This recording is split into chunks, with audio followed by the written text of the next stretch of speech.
Merhaba arkadaşlar, kanalıma hoş geldiniz. Bugün hem yetişkin hem bebek örgülerinde kullanabileceğiniz gerçek işkembe modelinin yapımını sizlerle paylaşacağım.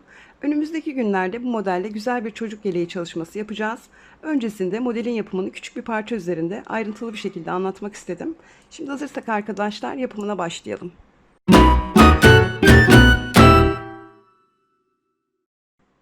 Şişime 15 ilmek atarak başladım. Sıra başındaki ve sıra sonundaki bir ilmeğimi örgüm kıvrılmasın diye haroşa olarak öreceğim.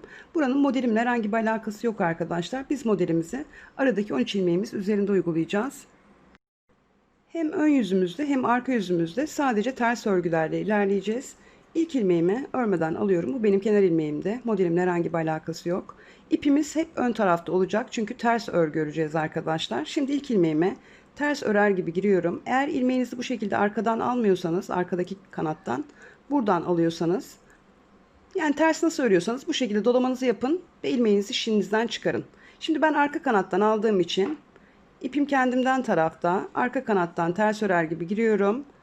Normal ters örer gibi doluyorum ve örmeden şişimden çıkarıyorum. Bir dolayarak boşaldık. Bir yandaki ilmeği normal bir şekilde ters olarak örüyoruz. İpimiz kendimizden tarafta, ilmeğimize girdik. Ters örer gibi doladık. Fakat örmedik. Şişimizden dolamamızla birlikte çıkardık. Bir tane ilmeğimizi ters örüyoruz.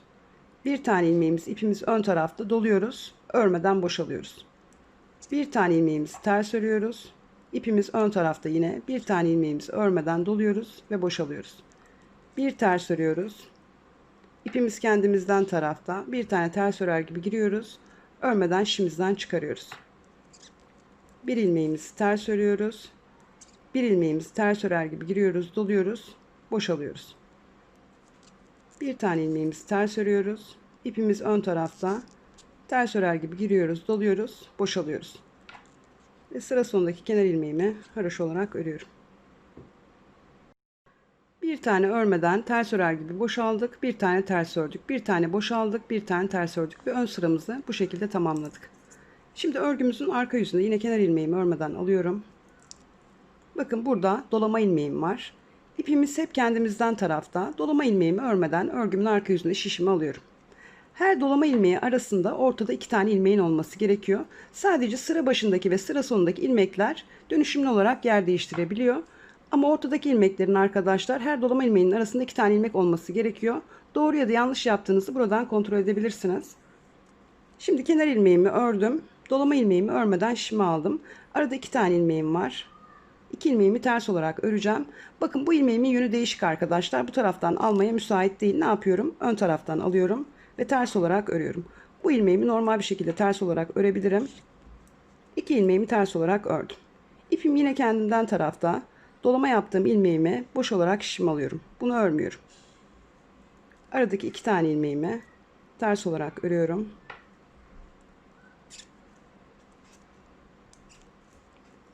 Dolama ilmeğimi ipim kendimden tarafta örmeden şişimi alıyorum.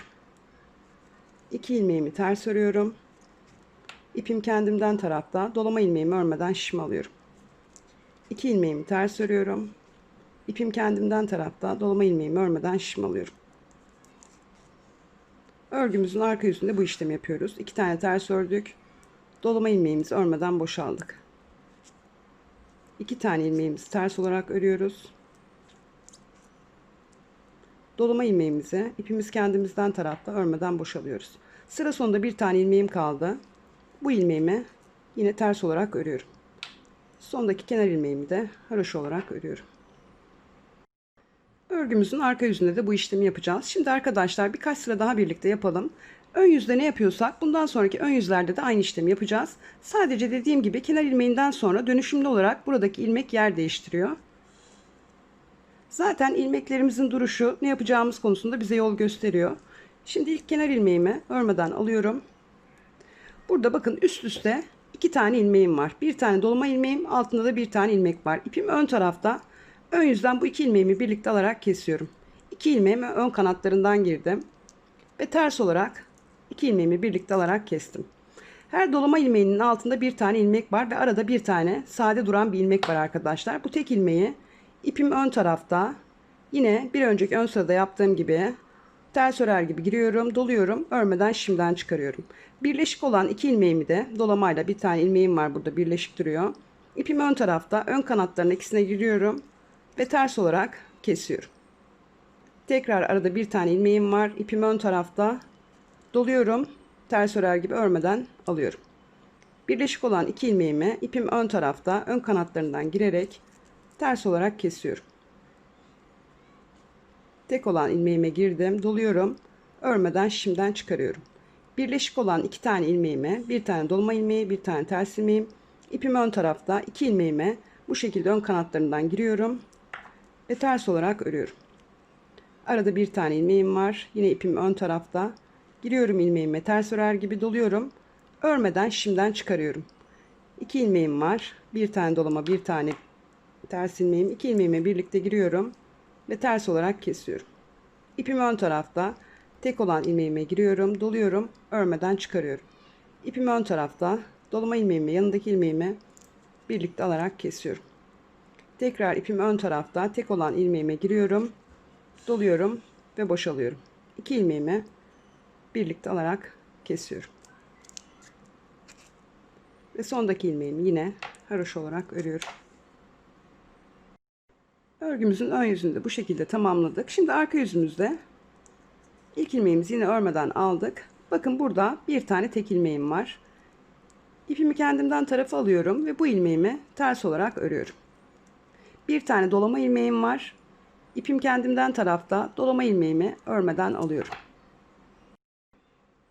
Bir önceki arka sıramızda kenar ilmeğimizi ördükten sonra ilk karşımıza dolama ilmeğimiz çıkmıştı. Ne yapmıştık? Örmeden şimizi almıştık ve daha sonra iki ters dolama ilmeğini örmeden almıştık. İki ters ters örmüştük, dolama ilmeğini örmeden almıştık. Bu arka sıramızda gördüğünüz gibi yer değiştirdi. İlk karşımıza bir tane ters ilmek çıktı. Daha sonra dolama ilmeği çıktı.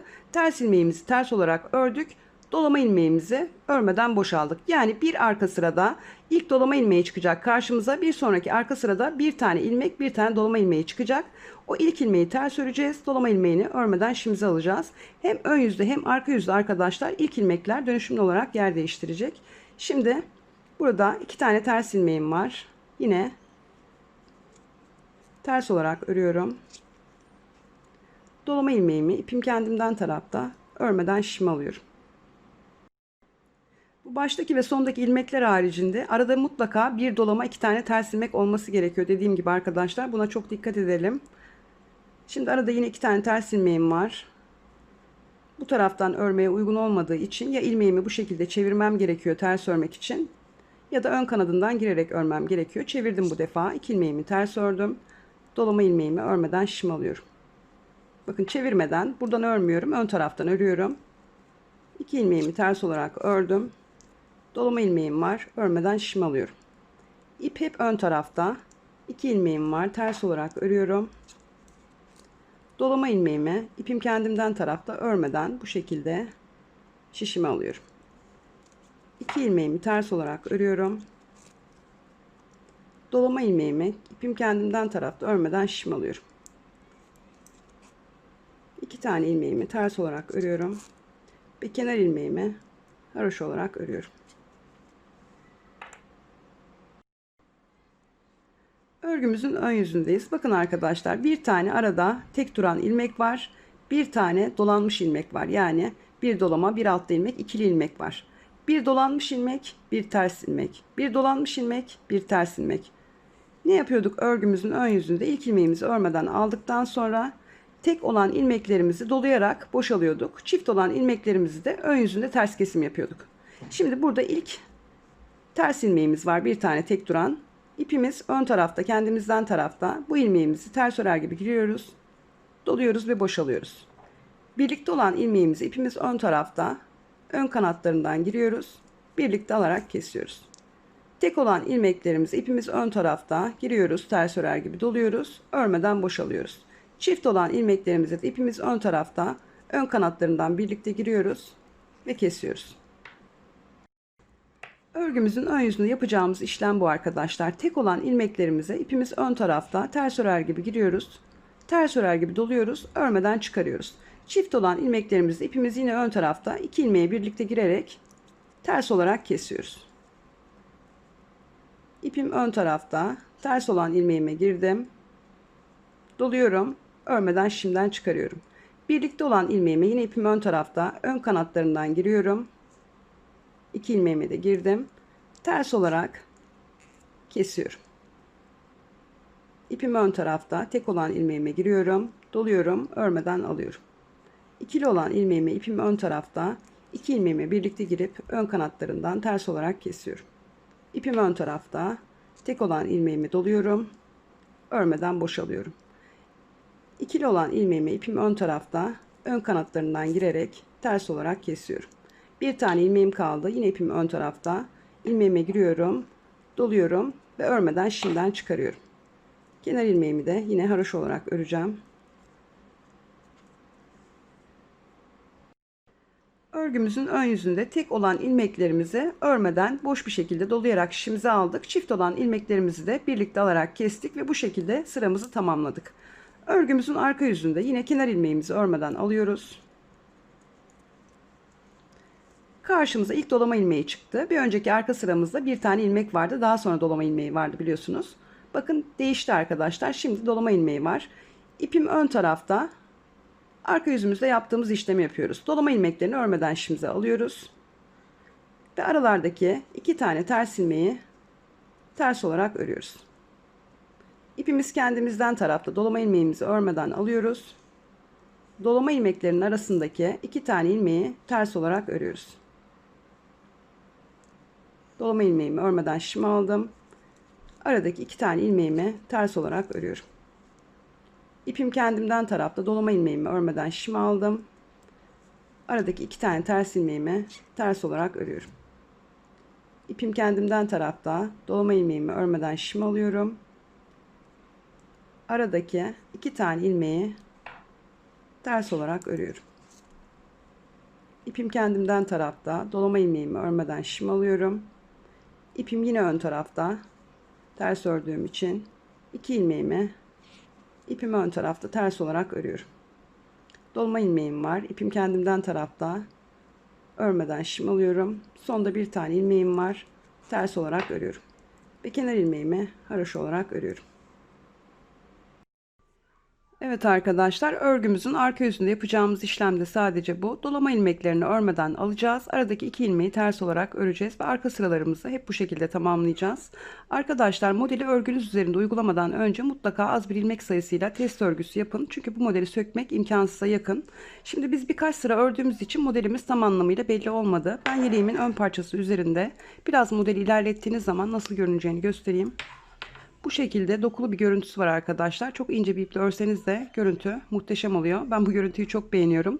Umarım sizler de beğenmişsinizdir. Yapacak arkadaşlara şimdiden kolay gelsin diyorum. Kanalıma abone olmayı, videolarımı beğenmeyi unutmayın lütfen. Bir sonraki videoda görüşmek üzere.